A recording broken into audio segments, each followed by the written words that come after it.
And welcome back, Helldivers. I have had to record this a couple times now because there are so many changes going on over the last 12 to 24 hours. And I will be going over some cave diving tips and also what my favorite loadout is in the caves in this video. So if you like this content, please hit that like and subscribe and help my growing channel. Oshaune looked like it was at risk of possibly losing the major order, mostly because of those distractions coming from the Rupture Strain on Tarek, Gakrux, and Crimsica.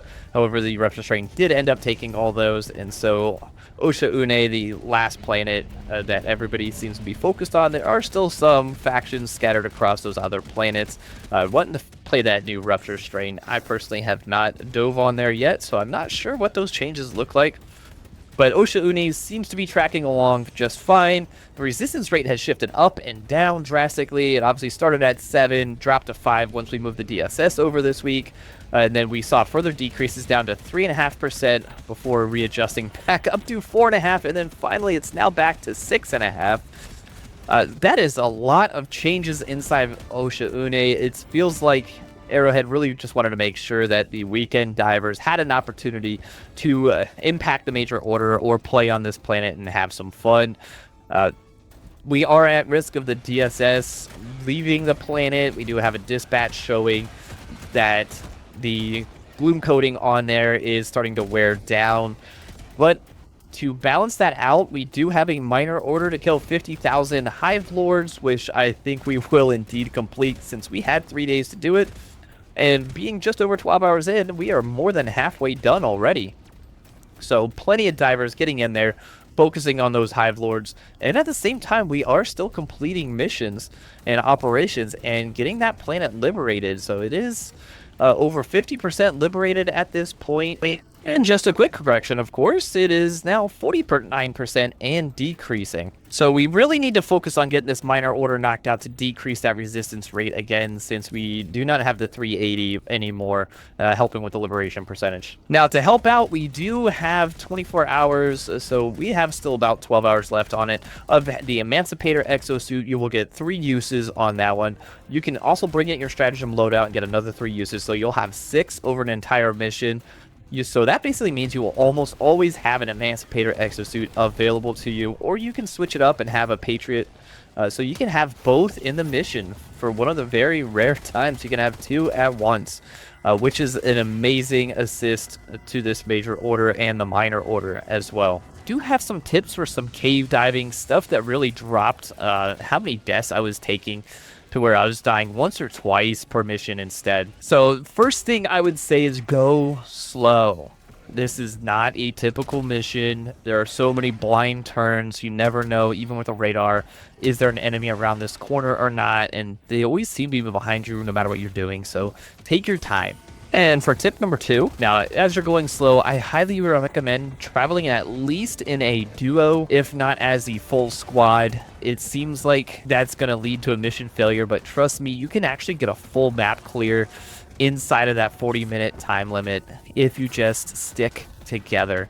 Nothing wrong with that, right? Maybe splitting into 2 teams, so you can knock out a side objective, a stalker nest, or something like that. But unlike in the overworld, you definitely want to take a buddy as you try to move on to a stalker nest to help close that. Third thing I would say is bring a mech. So that way, once you're inside the caves, obviously you don't have access to any stratagems.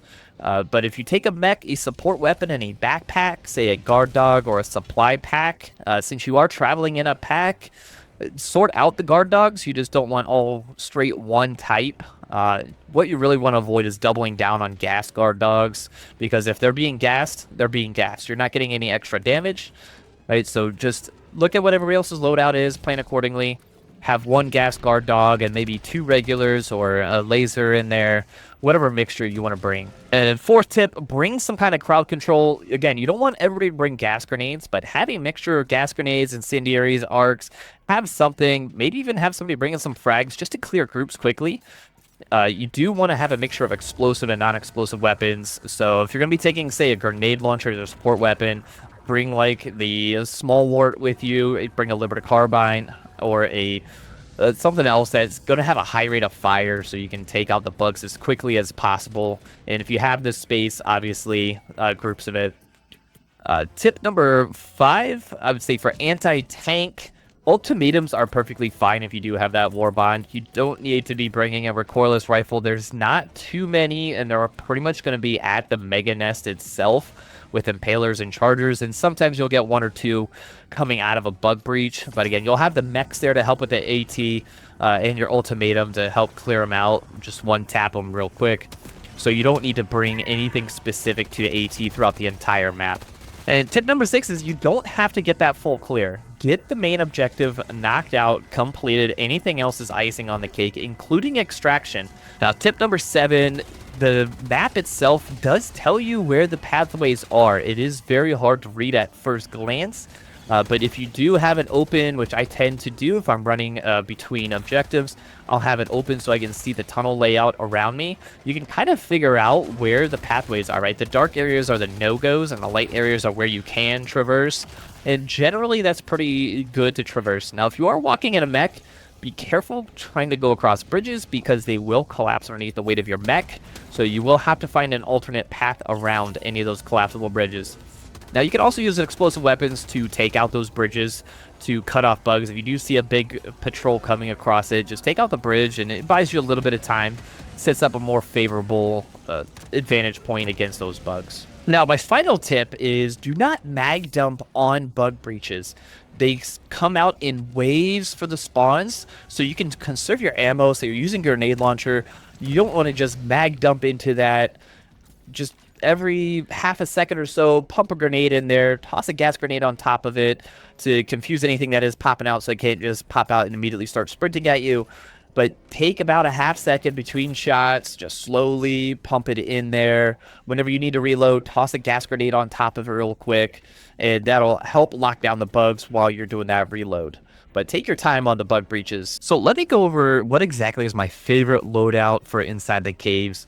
Now, for weapons and armor, I have swapped out my light siege ready armor for medium medic, so I will roll in there with 6 stims on me plus the additional 2 seconds of stim coupled with the experimental infusion booster. It works wonders if you do get caught in between, like in a corner somewhere, like you ran into a dead end. It really helps you get out of those situations, or if the enemies are on top of you. It will keep you alive even with 3 predator stalkers nailing you. It will survive. For a weapon, I've been loving the Liberator Carbine, just the fast rate of fire on it.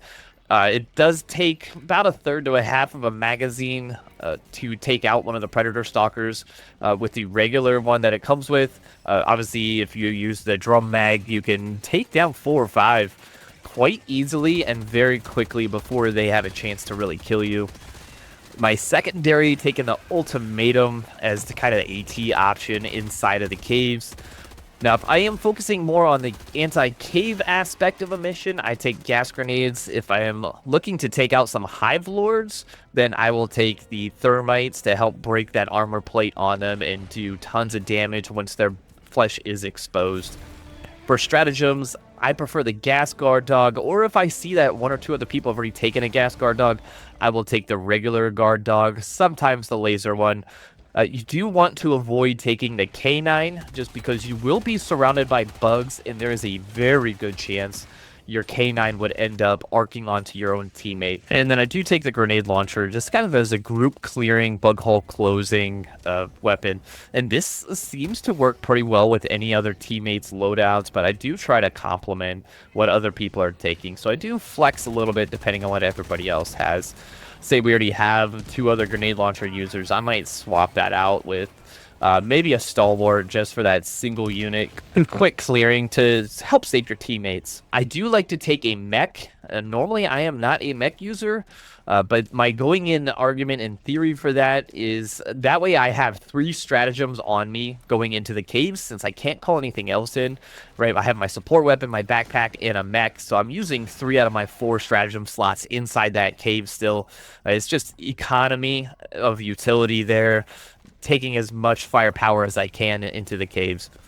My last stratagem, again, depends on it. Do I want to be more anti-worm or anti-cave? There's plenty of openings throughout. They create a nice safe spot to drop a resupply. So I will take a Gatling Sentry inside the caves. I'm not too worried about the cooldown Normally, I take a machine gun sentry because of the faster cooldown, but the Gatling is much better at clearing the hordes.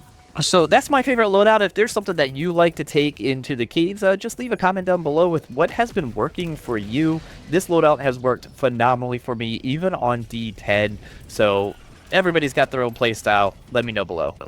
And in terms of the Galactic War, I'm really thinking Arrowhead wants us to be able to take this planet because that opens up Omicron, which has a 10% resistance rate, which it kind of tells me that that's going to be a massive home world, maybe a little bit different cave layout system or something, maybe more enemy types.